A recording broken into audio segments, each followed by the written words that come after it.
하나님께서 이 모든 마스크를 벗게 하는 그날이 곧 오게 하실 줄 믿습니다. 그리고 함께 예배하게 될 줄 믿습니다. 아멘. 네, 쓰셔도 됩니다.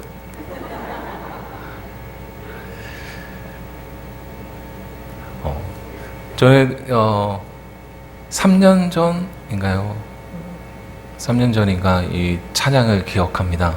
성가대가 했었던 찬양인데요. 제가 그 가사를 잊을 수가 없었고 지금도 잊지 않고 살아가는 그 가사가 있습니다. 그 가사가 제 머리를 딱 때리면서 그렇지 맞아 라고 하면서 나의 생각을 다시 바로잡았었던 그때가 있습니다. 제가 그 찬양의 가사를 제가 한번 읽어보겠습니다. 제목은 주님은 옳습니다 라는 찬양이었어요. 주님은 옳습니다. 나의 부르짖음에 잠잠하셔도 주님은 옳습니다. 주발에 엎드린 나를 지나치셔도 주님은 옳습니다.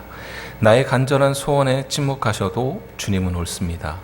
주 따르는 나를 외면하셔도 나에게 전부를 안이 주셔도 주여 옳습니다. 내가 먼저 가닐지라도 주여 옳습니다. 나를 낮추시고 나를 비천하게 만드셔도 나를 엎드리게 바닥으로 끌어내리셔도 주님은 옳습니다. 나의 간절한 소원에 침묵하셔도 주님은 옳습니다. 주 따르는 나를 외면하셔도 그러나 나를 도우소서. 주여 나를 돌아보소서. 내게 쓰고 남은 은혜라도 주옵소서. 주의 상에서 떨어진 부스러기 은혜라도 주옵소서. 부스러기 은혜라도 얻게 하소서. 나를 위한 주님의 길이 공평합니다. 나를 위해 언제나 옳습니다. 나를 위한 주님의 길이 공평합니다. 나를 위해 언제나 옳습니다. 나의 하나님을 알고 나면 할 수 있는 고백인 것 같습니다. 돌아보니까요, 주님은 언제나 옳으셨습니다. 내가 바닥을 기고 있어도 주님은 옳으셨습니다. 내가 어떤 마음의 아픔이 있어도 주님은 옳으셨습니다. 코로나요? 주님 옳습니다. 이 시간에 이때에 우리에게 주신 것이라면, 주님이 주신 것이라면 반드시 우리에게 있어야 되는 또 과정인 것이고, 그 과정을 통해서 하나님은 하나님의 뜻을 이루어 주실 것입니다. 제가 해야 됐던 고백인데도 하지 않았던 그런 고백이었던 것 같습니다. 주님은 옳습니다. 시편 23편 그 고백도 저에게 그런 고백입니다. 한마디로 한 단어로 말하면 그냥 은혜라고 말할 수 있는 그런 고백이 시편 23편의 고백입니다. 여러분들에게도 똑같은 고백이라고 생각됩니다. 힘든 순간에 다시 붙잡을 수 있는 고백, 시편 23편은 바로 그런 고백입니다. 여러분, 코로나로 인해서 힘든 시기를 겪을 때 여러분 어떤 고백을 하셨습니까? 코로나가 아니더라도 많은 상황들이 있잖아요. 힘든 시기를 겪을 때 그럼에도 다시 나의 마음이 힘듦으로 넘어지지 않게 할 수 있는 고백, 그런 고백이 어떤 것이 있습니까? 그런 고백이 바로 이 시편 23편이라고 생각이 됩니다. 시편 23편은 자신들의 양들을 안내하고 먹이고 보호하시며 평안하게 하고 힘을 주는 위대한 목자에 대해 우리에게 이야기하고 있습니다. 다윗은 이 노년에 자신의 삶을 회상하면서 이렇게 기록합니다. 돌아보니까 모든 게 하나님의 도우심이었습니다 라는 고백입니다. 하나님이 아니셨으면 할 수 없는 행보였고, 그로 인해서 앞으로도 계속해서 하나님과 동행하기를 원합니다 라는 고백입니다. 본문을 나누자면 하나님의 선포, 하나님이십니다, 하나님이 나의 하나님이시라는 그런 선포고, 그 하나님이 나의 삶에 하시는 것들 다시 나눠지고, 그리고 그 모든 것에 대한 결론, 다짐, 이렇게 나눌 수 있는 것 같습니다. 다윗은 여호와가 나의 목자라고 고백합니다. 다윗은 어린 시절 목자로서 양떼를 다스렸기 때문에 목자의 특성과 양의 특성을 잘 알고 있었습니다. 자신에게 주신 그 상황들 속에서 가장 잘 설명할 수 있는 것이 바로 다윗에게는 목자와 양의 관계였습니다. 양은 목자에게 전적으로 의존할 수밖에 없는 그런 존재입니다. 양은 생존을 위해서 할 수 있는 것이 아무것도 없습니다. 특별한 무기도 없습니다. 잘 달릴 수도 없습니다. 뛰어난 두뇌도 없습니다. 눈이 나빠서 목표를 향해 가지 않고 방황하는 것이 그의 특징입니다. 덩치가 크거나 양은 보호색이 있지 않습니다. 그러기에 양은 목자가 있어야 됩니다. 목자는 그런 양을 돌보는 존재입니다. 그런 양의 특성을 알고 그 양을 위해서 자신을 헌신하는 그런 존재입니다. 양의 생존은 전적으로 어떤 목자를 만나느냐, 이것에 달려 있습니다. 다윗이 인생을 생각해 보니까 하나님과 자신의 관계를 정의하는데 이 목자와 양만한 그런 관계가 전혀 없구나라는 생각을 하면서 그 고백을 합니다. 여호와는 나의 목자이시니 내가 부족함이 없습니다. 양이 목자를 선택하는 것이 아닙니다. 목자가 양을 선택하는 것입니다. 목자가 선택한 대로 양은 살아가야 하고 먹어야 하고 인도받는 것입니다. 목자가 하는 대로 따라가는 것만이 양이 할 수 있는 선택입니다. 성경에 말씀합니다. 사람이 자기의 길을 계획할지라도 그 걸음을 인도하시는 이는 여호와시라고, 하나님이시라고. 자기가 그 길을 계획하고 걸어가고 있는 것 같지만 결국 돌아보면 하나님의 섭리 안에 있는 것이 우리 인생입니다. 우리가 하나님을 선택하지 않았습니다. 먼저 하나님이 우리를 선택하시고 하나님이 우리를 보호하시고 인도하셨습니다. 이것은 어느 누구도 부인할 수 없는 사실이며 부인한다 해도 바꿀 수 없는 사실입니다. 진리입니다. 이제 선교지를 간 지 1년하고 그리고 한 5개월 정도 되었습니다. 제가 뭘 알아서 이 선교에 대해서 정의할 수 있겠으며 어떤 선교사를 흉내낼 수 있겠습니까?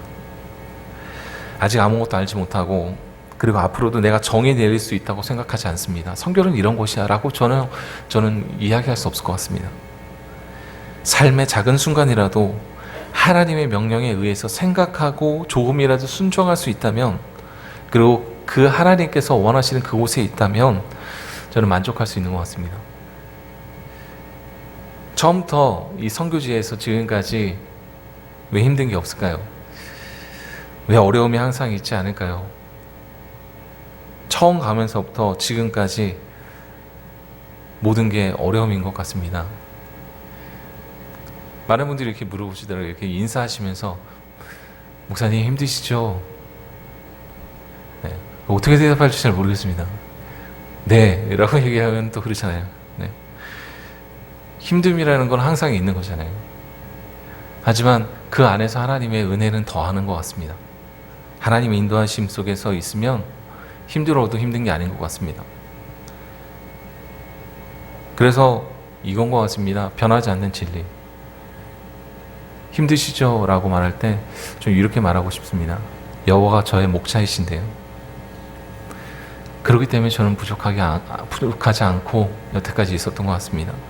내가 어디 있든지 하나님이 나와 함께 하신다면 어디 있든지 거기 있는 게 맞는 것 같습니다. 왜냐하면 주님은 오르시니까. 주님이 하신 모든 일이 오르시니까요. 내가 지금 조금 문제 있고 어려워도 그게 맞습니다. 주님이 나를 지금 인도하고 계시니까요. 그게 저의 고백이었습니다. 지금까지 해도 고백이고 앞으로도 고백입니다. 저는 선교사로서 뭔가 가르치러 간 것이라기보다는 가보니까 저보다 더 열심인 필리핀 현지인들이 훨씬 더 많고 더 많이 기도하고 더 많이 무릎 꿇고 더 많이 기도하는 분들이 더 많으시더라고요. 제가 뭔가 가르치러 간 것이라기보다는 목자이신 하나님의 이끄심에 양으로서, 같은 양으로서 그곳에 있었고 교제했다고 생각이 됩니다. 그러기에 저에게 부족함이 없었습니다. 어떤 상황 속에서도 하나님이 나의 목자이시기에 부족함이 없는 삶을 살아가게 됩니다. 2절에 이렇게 고백합니다. 그가 나를 푸른 풀밭에 누이시며 쉴만한 물가로 인도하시는도다. 누이시며라고 번역된 동사는 강제의 의미를 갖고 있습니다. 다윗은 선한 목자는 때때로 양에게 강제로 눕게 한다고 고백한 것입니다. 강제로 쉬게 한다는 것입니다. 험난한 광야를 건너서 먼 길 가야 하는데 반드시 양이 쉬어야만 하는데 양은 겁이 많아서 잘 쉬지 못합니다. 잘 눕지 못합니다. 조금이라도 무언가 변하고 그리고 무언가 상황이 바뀌면 쉬지 못하고 여전히 일어서 있습니다. 그것이 양입니다. 쉬어야만 광야를 건너서 풀밭이 있는 곳에 다다를 수 있는데 쉬지 않고 그냥 있으면 결국 양은 광야 한가운데서 나가버릴 수도 있기 때문에 모든 것을 다 그 앞까지 양보다 더 앞서서 생각하는 목자는 강제로라도 쉬게 할 수 있어야 합니다. 목자가 양을 인도하면서 양의 양식을 위해 먼 길을 계획하고 그 길을 함께 가려고 하는데 만약에 양이 마음대로 한다면 그러면 그 길에서 결국 어려움을 만나게 될 것입니다. 양이 아무리 머리가 좋아도 양은 양의 수준입니다. 그래서 성경은 하나님의 미련함이 사람의 지혜로움보다 뛰어나다고 말씀합니다. 2절의 말씀은 하나님이 양을 생각하는 타임과 평안함 속에서 양의 모든 편의를 봐주고 있다는 그런 의미가 아닙니다. 쉬고 싶지 않아도 쉬라고 명령하신다는 것입니다. 쉴만한 물가에서 먹으라고 명령하시는 것입니다. 강제적으로 누이시고 먹이신다는 것입니다. 왜냐하면 양의 필요를 양보다 더 잘 알고 계신 목자이시기 때문입니다. 전 세계가 지금 쉬고 있습니다. 전 세계가 지금 강제적으로 내가 하고 싶지 않은 무언가를 지금 하고 있는 것 같습니다. 지금 이 순간에도 우리는 이렇게 고백해야 되는 것 같습니다. 여호와가 나의 목자시니 내가 부족함이 없습니다.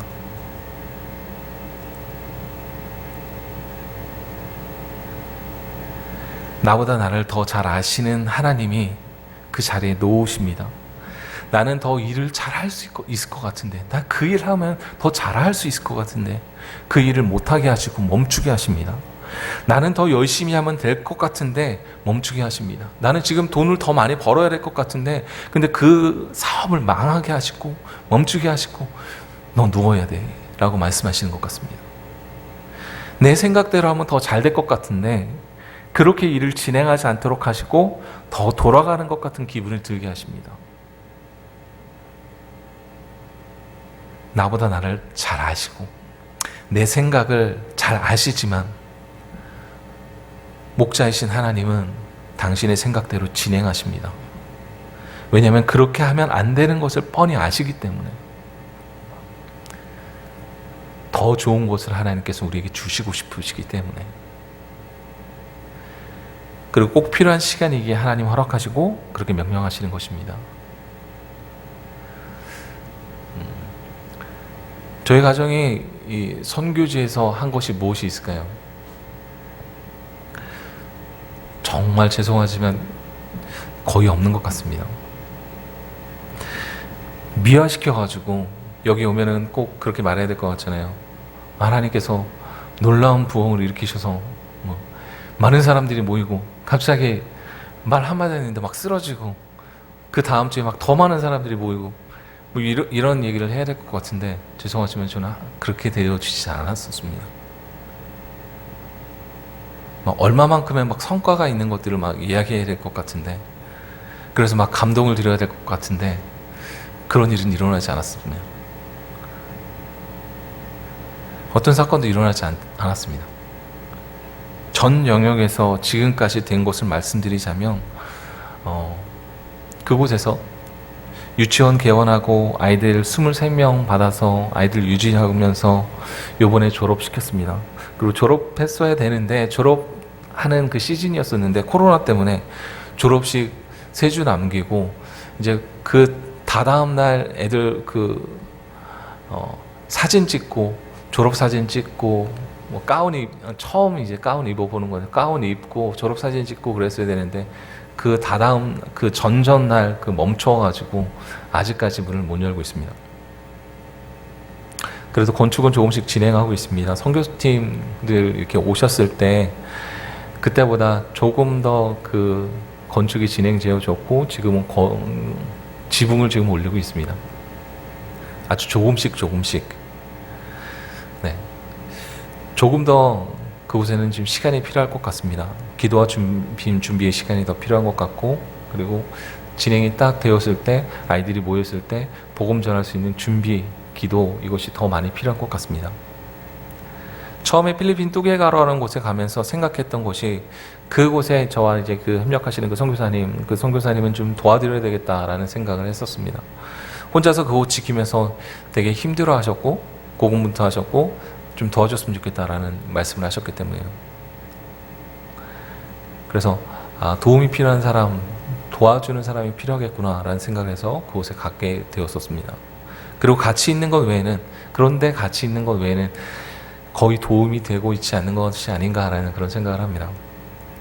언어도 준비되지 않았고, 저는 그렇게 진취적으로 앞에 나서서 하는 스타일이 아니기 때문에, 그렇기 때문에 뭔가 더 앞에 나서서 뭔가를 하고 그러질 못하고 있는 것 같습니다.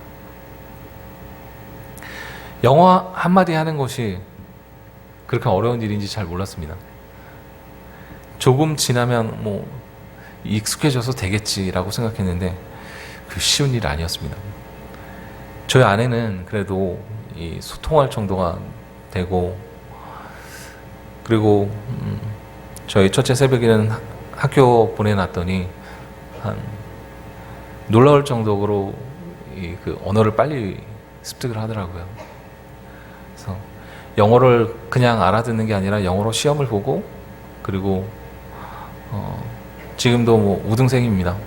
반에서 2등 해가지고 왔습니다. 네. 몇 명 안 되지만, 반이 몇 명이 안 되지만, 네. 그리고 필리핀 언어인 따갈로도 참 잘합니다. 네. 그래서 따갈로 필리핀 언어가 영어보다 더 쉽다고 그렇게 얘기합니다. 현지 애들보다 따갈로를 더 잘해가지고 선생님이 현지 애들한테 뭐라고 합니다. 니네는 몇 달 배우지도 않은 애한테 지금 따갈로 시험을 봐가지고 니네가 밀리냐? 이러면서 혼나기도 하고요. 근데 저는 잘 못합니다. 아직도 영어 설교를 하려면 번역기를 의지합니다.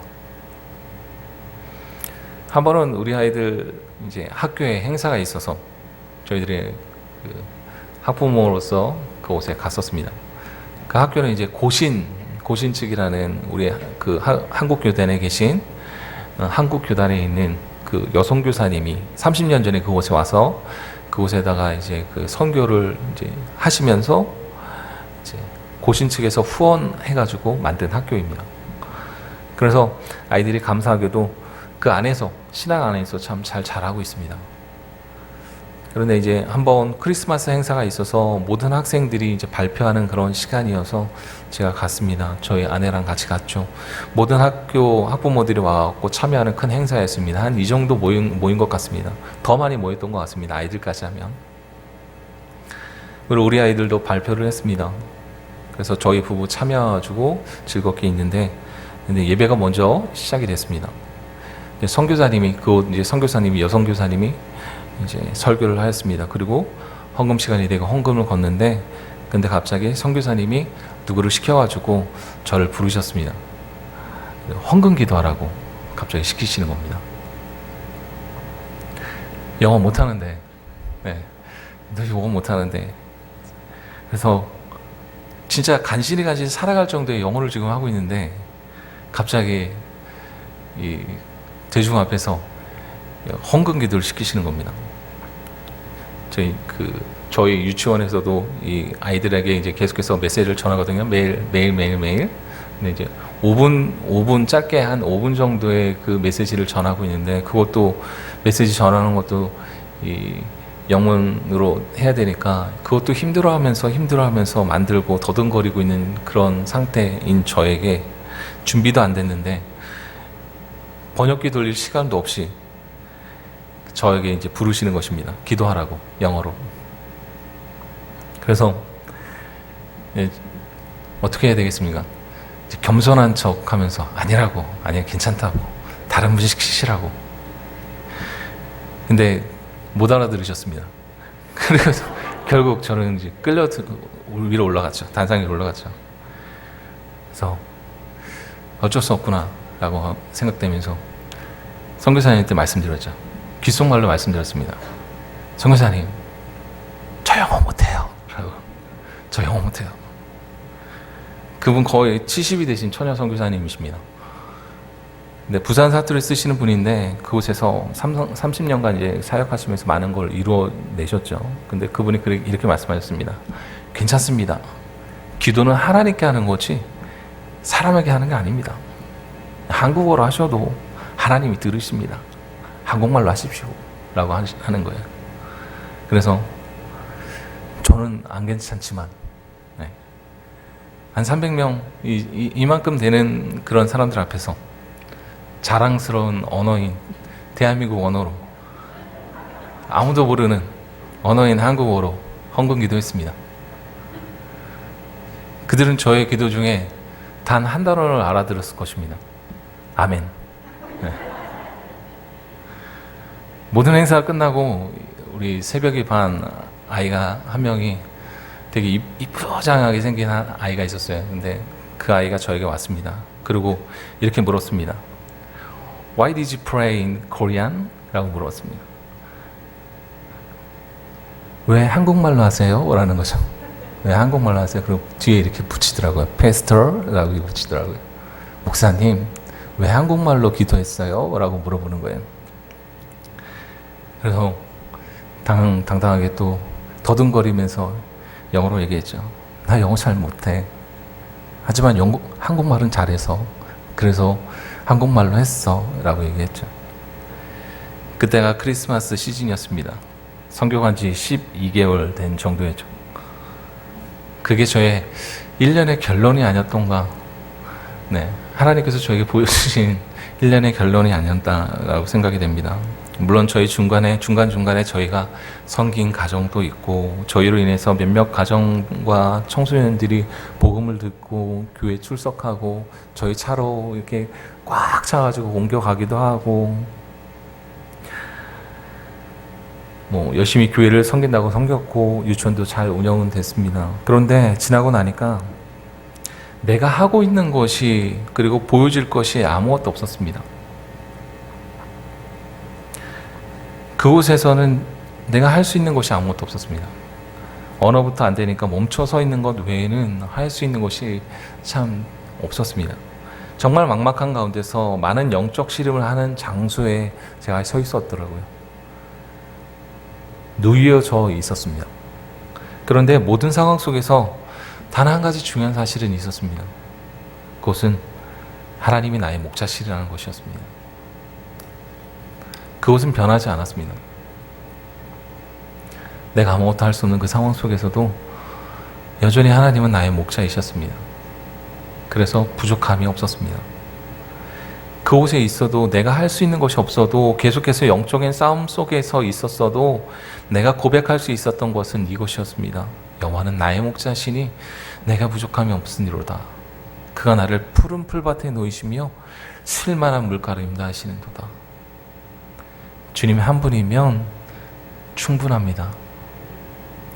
주님이 나의 목자이시라면 내 앞이 보이지 않고 내가 잘 되지 않는 언어인 영어로 말도 잘 안 하는데 더 말할 기회가 없어진 그곳에서 있을지라도 목자가 있게 하는 그곳이 내가 불안해하지 않고 누워 있어야 하는 곳이며 쉴만한 물가라는 곳입니다.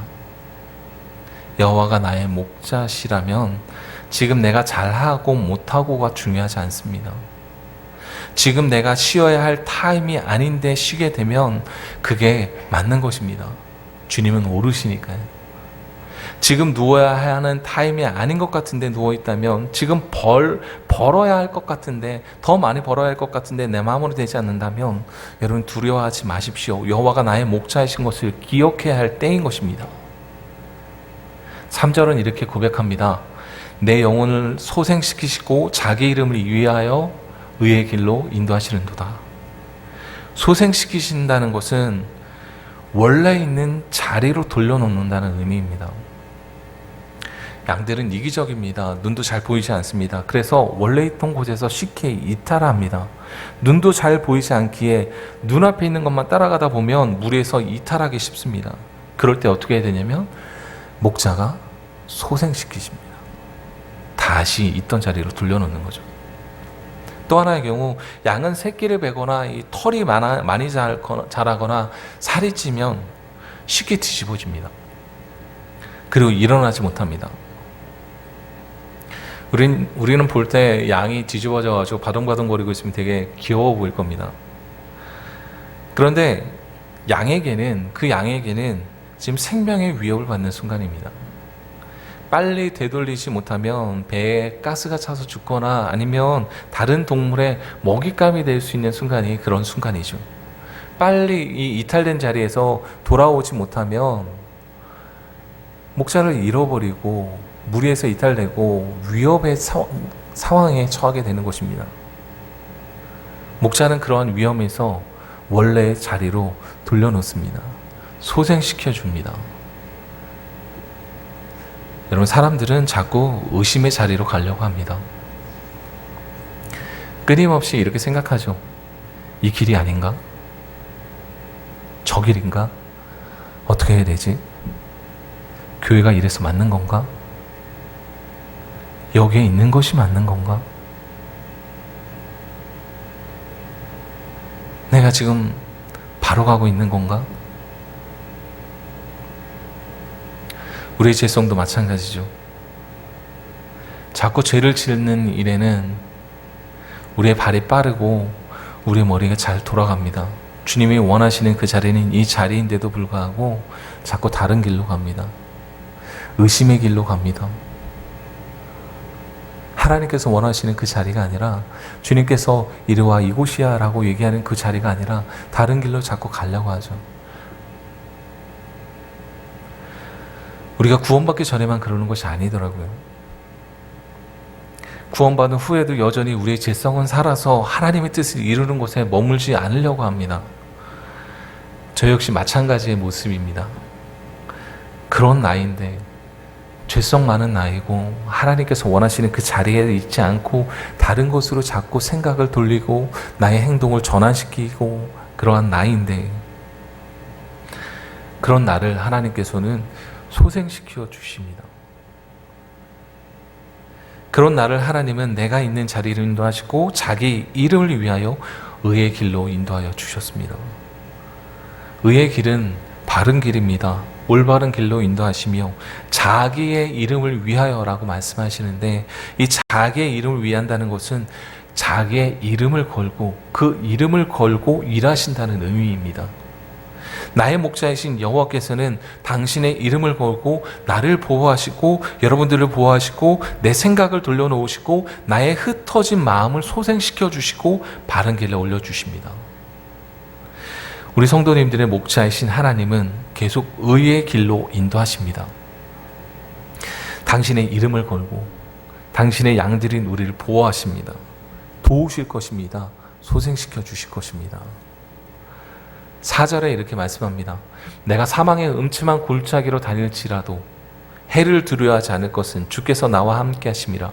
주의 지팡이와 막대기가 나를 안위하시나이다. 3절까지는 평안하고 안정된 상황을 좀 묘사했다면 4절에서 다윗은 우리가 항상 그런 길에만 있는 것이 아님을 밝힙니다. 사망의 그늘이 들여진 골짜기 같은 상황이 있습니다. 여호와가 나의 목자이신데도요. 푸른 초장에 있는 것이 아닙니다. 푸른 초장만 있는 것이 아닙니다. 쉴만한 물가에서만 우리가 있는 것은 아닙니다. 하나님이 나의 하나님이시지만 우리에게 죽을 것 같은 상황들이 있습니다. 죽음의 그늘이 나를 언제 덮쳐도 이상할 것이 없는 그런 상황이 있습니다.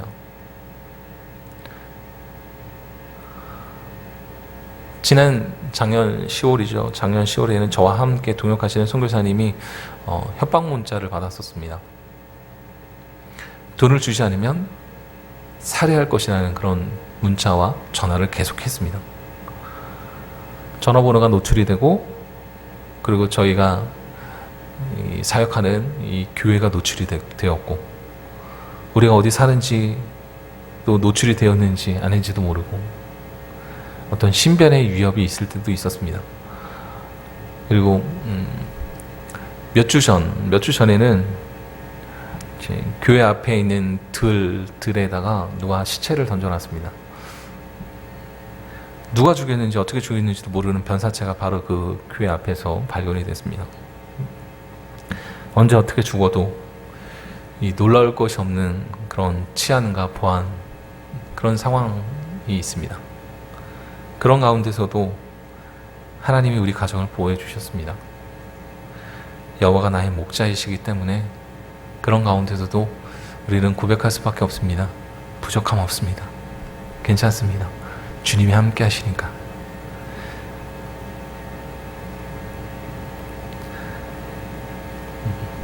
사업의 실패를 통해서나 직장의 퇴사로 인하여서, 관계의 틀어짐으로 인하여서, 아니면 사랑하는 사람과의 이별로 인하여서 어떤 것이든 우리는 죽음의 어떤 그늘에 직면할 수 있습니다.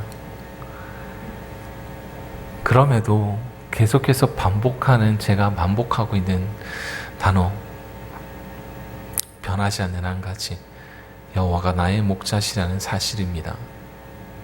그러게 모든 상황 속에서 두려워하지 않습니다. 왜냐하면 주님이 나와 함께 하시기 때문입니다. 목자는 늘 양과 함께 합니다. 잔잔한 풀밭과 같은 상황에서든, 죽음이 가까이 있다고 느낄 만큼 어려운 상황에서도 여전히 두려워하지 않을 수 있는 것은 내 목자가 하나님이시기 때문입니다. 하나님께서 우리를 사망의 음침한 골짜기 같은 그런 상황 속에서 이 사용하시는 두 가지 도구가 있습니다. 그것이 바로 막대기와 지팡이입니다. 막대기는 외부로부터의 이 보호, 공격용입니다. 사나운 짐승들이 공격해 올 때 목자기는 막대기로 그들과 맞섭니다. 그래서 성경은 말합니다. 전쟁은 하나님께 속하였다고. 우리의 싸움이 아닙니다. 사망에 들여진 그늘 속에서도 우리의 싸움이 아닙니다. 하나님이 싸워주십니다. 내가 그 어둠을 이겨야 한다고 생각하지만, 어둠에서 내가 싸웠다고 생각하지만 실상은 아닙니다. 하나님의 보호하심으로 우리는 이기게 됩니다. 내가 했다고 생각하는 그 모든 상황 속에서도 보이지 않는 상황 속에서 인도하신 하나님을 인정하고 우리는 높여야 합니다. 하나님은 우리를 보호하십니다. 두 가지 도구, 하나는 막대기고 하나는 지팡이입니다. 지팡이는 양들을 위한 도구입니다. 끝이 굽은 둥글게 생긴 그 긴 막대기, 그것이 지팡이죠. 구덩이에 빠진 양들을 들어 올릴 때 사용하고, 그리고 잘못된 길로 가는 양들을 때릴 때 사용합니다. 아니한다는 것은 보호하시고 인도하신다는 의미입니다. 맞아도 그 맞는 것이 보호이며 인도일 때가 있습니다. 내게 상처가 나도 그 상처 난 것이 보호고 인도일 때가 있습니다. 살살 치는 것이 아니라 세게 때려야만 잘못된 길로 가지 않는 그런 때가 있죠. 자꾸 다른 길로 가려고 하면 세게 맞아야죠. 때려서 상처가 나더라도 바른 길로 인도하는 것, 그것이 목자가 해야 하는 일이고 그것이 안이함입니다. 하나님의 자녀라면 하나님의 막대기로 보호하심도 있어야 하지만 하나님의 지팡이로 맞는 경험도 있어야 합니다. 그 경험이 없다면 하나님의 양이라고 할 수가 없습니다. 아프게 맞아서 잊어버리지 못하는 그 경험도 우리는 하나님 앞에서 경험해야 됩니다. 여러분들에게도 그런 일들이 있을 것입니다. 지금 떠올려도 화끈거리는 그러한 실수. 그러지 말았어야 되는데.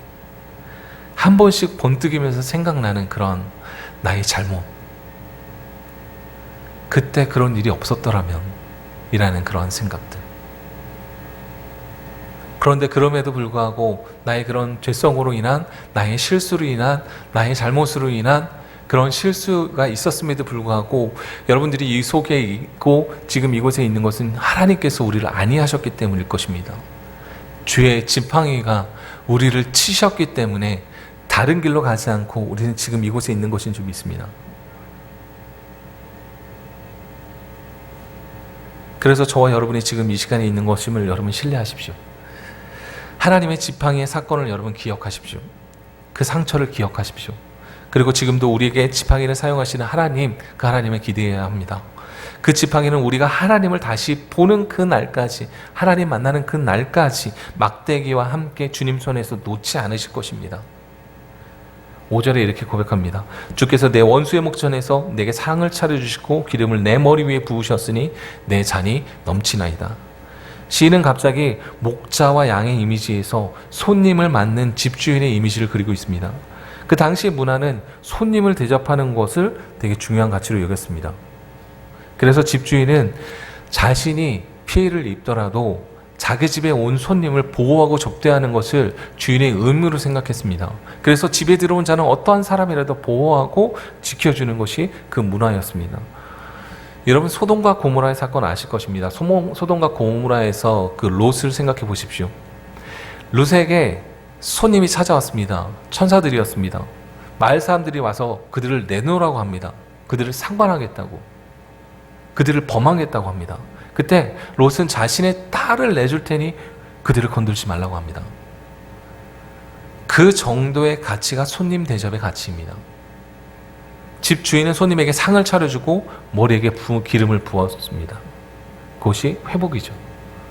그런데 그것을 나의 원수들의 눈앞에서 하신다고 다윗은 고백하고 있습니다. 육체적인 회복과 함께 나의 영의 회복을 시켜주신다는 것입니다. 저에게도 목자이신 하나님은 선교 지역에서 이런 경험을 하게 하십니다. 코로나로 인해서 저희 학교도 닫혔습니다. 그리고 교회도 문을 닫아야 했습니다. 지금도 여전히 저희는 모이지 말아야 하는 그런 상황 속에 있습니다. 아무것도 할 수 없는 시간들이 흐르고 있었습니다. 영어도 못하는데 할 수 있는 것조차도 더 없어지는 그런 시간이었습니다. 그런데 저희 아이들 학교인 고신측 교회 선교사님이 그 시기가 이제 시작되는 시기에 저를 부르셨습니다. 그 크리스마스 때 헌금기도 시키신 그분이 저를 불렀습니다. 그리고 그분이 말씀하셨습니다. 선교사님의 교회도 닫혔는데 저희 교회는 닫지 않았습니다. 저희 교회는 계속 예배할 것입니다. 설교자가 설교를 해야 되는데 하지 못하면 힘드시겠죠. 그러니 선교사님 설교하십시오. 저희 교회가 37교회가 있는데 그 교회들 중에서 맡겨드리면 그곳에서 설교해 주십시오 라고 저에게 말씀하셨습니다. 그래서 갑자기 순회 설교가 시작이 됐습니다. 설교를 쓰고 영어로 고치고 아내가 교정 봐주면서 한 설교를 만들고, 그리고 번역해주는 또 제가 영어로 말하면 거기서는 따갈로어로 이제 이야기를 해주고 설교를 해줘야 되니까요. 번역해주는 성도와 함께 이제 세워주신 교회에 갔습니다. 그리고 설교를 끝내고 이제 나니까 이제 번역해주는 그 친구가 그렇게 말합니다. 목사님 영어는 제게 너무 잘 들립니다 라고 얘기하는 겁니다. 잘 들어옵니다. 너무 깨끗하게 들려집니다. 제가 원고를 준 것도 아닌데 그 친구가 너무 잘하더라고요. 목사님 말씀에 너무 감동했습니다. 그래서 제가 얘기했습니다. 성령님이 하셨습니다. 당신 귀를 잘 들리게 하셔서 그럽니다. 당신 귀가 금귀여서 그렇습니다. 그 다음 주는 다른 지역 두 곳에 가서 설교를 하게 하셨습니다. 나중에는 많게는 새 교회를 들면서 설교를 하게 하셨습니다. 가장 최근에는 말 타고 가서 설교하는 곳까지 오지에 가가지고 말 타고 갔습니다. 말 타고 가가지고 설교하고 다른 지역 가는데 진짜 그 칠흑 같은 어둠 속에서 말을 타고선 그래서 또 다른 곳으로 이동하여서 또 교회를 방문하고 이런 일도 하게 되었습니다. 그리고 가장 큰 교회, 그 교회 이제 메인이라는 그 교회 새벽 기도도 저에게 맡겨주시더라고요. 학교 행사를 했었던 그 교회입니다. 새벽 기도를 하니까 그리고 들려지는 말은 두 가지였습니다. 이제 반응이 있잖아요. 첫째는 목사님 설교에 너무 은혜 많이 받았습니다 라는 거였고, 두 번째 다른 하나는 목사님 영어 못하시는 줄 알았는데 영어 하시네요 라는 거였습니다. 네. 한마디도 못하시는 줄 알았는데 영어 하시네요 라는 거였습니다. 회복입니다. 그리고 제가 한국으로 들려오는 소식은, 한국에 다시 여기 있을 때 들려오는 소식은 제가 몇 주간 담당했던 교회들의 교인들의 숫자가 눈에 띄게 늘었다는 그 고백이었습니다. 물론 지금도 저는 여전히 지팡이가 필요합니다. 영어도 안 되고 따갈로도 안 되고 지금은 한국어도 잘 안 되는 것 같습니다. 네. 뭐 막 섞일 때가 있는 것 같습니다. 여러 가지. 중국에 있을 때가 더 심했었는데 지금은 더 그런 것 같습니다. 그런데 여전히 변하지 않는 것은 여호와가 나의 목자시라는 것입니다. 나는 부족함이 없습니다. 하나님은 회복의 시간을 주십니다. 천국을 맛보는 시간을 허락하십니다. 예수 그리스도를 믿는 사람들은 지금부터가 영원의 시작입니다. 영원이라는 시간이 시작되었습니다. 그리고 인생의 끝을 향하여 달려갑니다. 그곳에서 주님이 우리를 맞아주실 것입니다. 그것을 경험하게 하시는 하나님의 회복을 우리는 경험하게 될 것입니다. 하나님이 나의 목자이실 때 우리는 경험하게 될 것입니다. 시편 23편의 결론은 6절입니다. 나의 평생에 선하심과 인자하심이 반드시 나를 따르리니 내가 여호와의 집에 영원히 살리라. 아멘. 하나님의 선하심과 인자하심, 사랑하심이 나를 따른다고 말씀합니다. 따른다는 것은 적극적인 단어입니다. 이 단어는 이 도망가는 적군을 잡아 죽이려고 쫓아가는 것에 표현을 할 때 이 단어를 사용합니다. 그 단어가 따른다라는 것입니다. 시편 139편에는 이렇게 말씀합니다. 139편 9절 10절에 이렇게 말씀합니다. 내가 새벽 날개를 치며 바다 끝에 가서 거주할지라도 거기서도 주의 손이 나를 인도하시며 주의 오른손이 나를 붙드시리로다. 내가 벗어나려고 해도 계속해서 나를 따라오셔서 주님의 선하심과 인자하심을 보여주실 것이라고 말씀하십니다. 내가 섬기는 그분이 하나님이시라면 이 일은 분명히 일어날 것이며 지금도 일어나고 있는 실체입니다. 모든 인생의 결론으로 시인은 여호와의 집에서 영원히 살 것입니다. 난 주님 떠나지 않을 것입니다. 난 여호와의 집에서 영원히 살 것입니다 라고 고백합니다. 하나님이 나의 목자 되시어서 이끄심을 경험한 사람들은 하나님 떠나지 않습니다. 어떤 인생의 고난이 있어도 하나님 부인할 수 없습니다. 코로나로 인해서 조금 주춤하게 우리 교회가 머물러 있고 정체되어 있을지라도 다시 하나님은 회복시켜 주실 것입니다. 다시 하나님께서 불러 모으실 것입니다.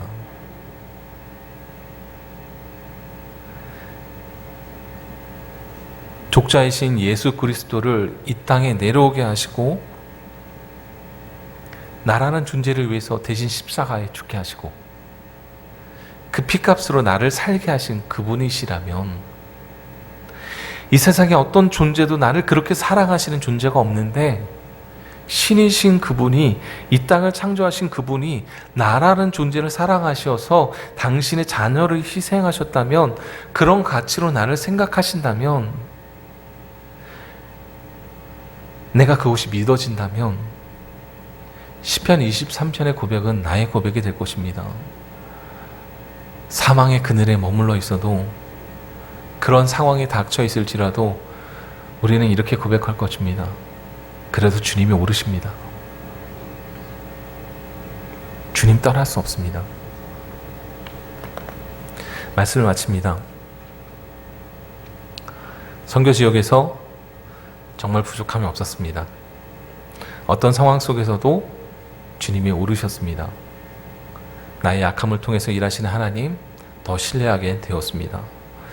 아직 기다려야 되고 해야 할 일이 많이 있어도 광성교회의 목자이신 하나님께서 필리핀의 목자이시고 제가 섬기는 곳에 목자 되어 주시기에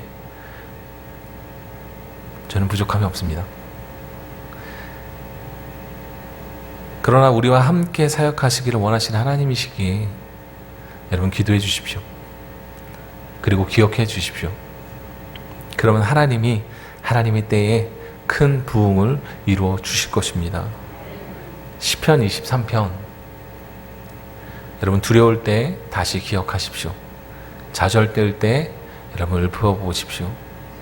그리고 힘을 내십시오. 여호와가 나의 목자시면 더 이상 어떤 수식어도 필요하지 않습니다. 상황은 종료입니다.